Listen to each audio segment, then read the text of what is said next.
than 3 decades, my co-anchor, he is just hating this and I'm loving it, has been coming into your homes, and in just a few minutes, he will sign off for the last time here at Fox 8, but not before we give you a little insight into the man who means so much to all of us. Yes, Wow. I was a mere child when I started at 17. Speaking of being a mere child, we've got a shot of you back here. When you look at that young man, did you think we'd see the anger? I never thought he'd corrupt himself and go into television, yeah.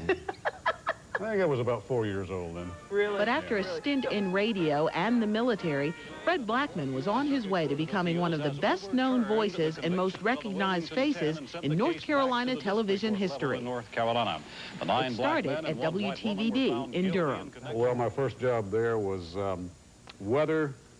I was the Frank Deal of Channel 11 in Durham. That's pegboard, painted on pegboard. I had to paste my symbols up with masking tape on the back of them. That was about 1959, and Fred still has friends at TVD who wanted us to see how he looked and what the business was paying then.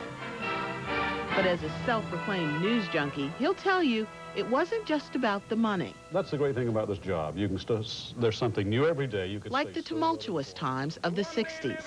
The 60s were a scary time for this country. If it hadn't been for people like Martin Luther King, I think we could really have had a race war.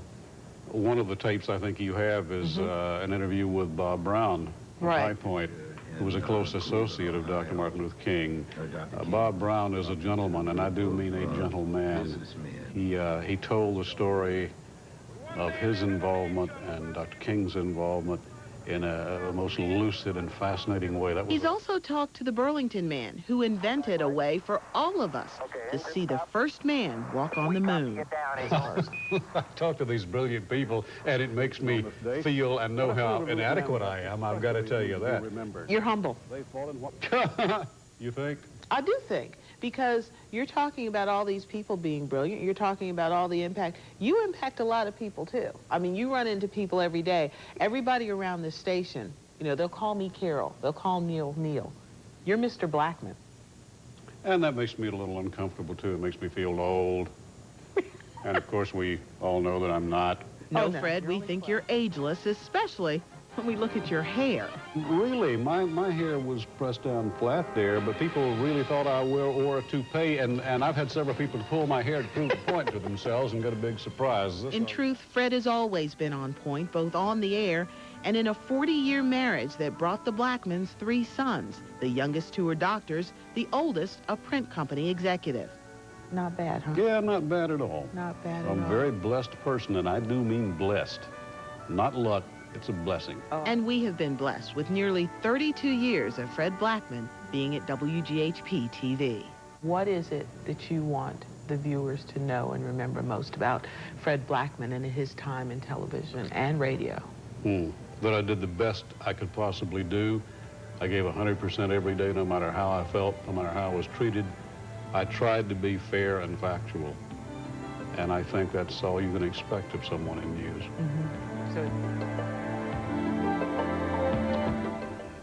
In the last 10 years has to do with humility and giving people what they deserve and what they are due. So we made a call to the governor's office.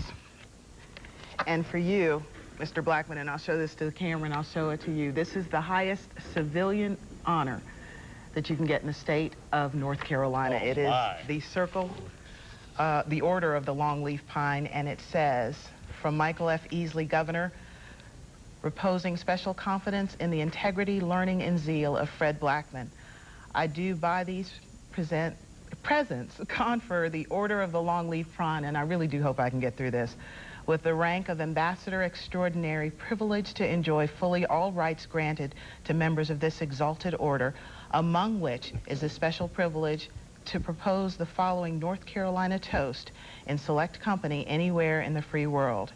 Here's to the land of the longleaf pine, the summer land where the sun doth shine, where the weak grow strong and the